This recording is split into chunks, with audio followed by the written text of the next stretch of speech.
Jadi ibu tidak ada hak melarang suami berbini jelek.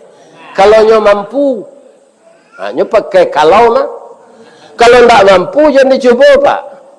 Kopi pahit, indak bagulo, dibuat orang tanah data, piti sari bini berdua, akhirnya lalu di rumah tinggal. Ya kan? Di kalau tidak ada piti do cihek salah bini. Ya kan? Kate roda tu kampeknya begitu. Ia boleh ada Allah orang berbini lebih dari cihek? Boleh. Fankihu ma tabalakum minan nisa masna wa sulasa wa ruba. Ai kalantengan awak mengicik ke bini awak dan ke bini cik lain. Lelantengan. Ndak kan pasti mencanduk-canduk. Kalau ke pulang ke rumah bini yang kedua tu, ke mana? Pergi ngaji je. Kan? Hanya ke jempe ngaji. Kiranya pulang ke rumah bini ba? Ke rumah bini baru. Ada pak.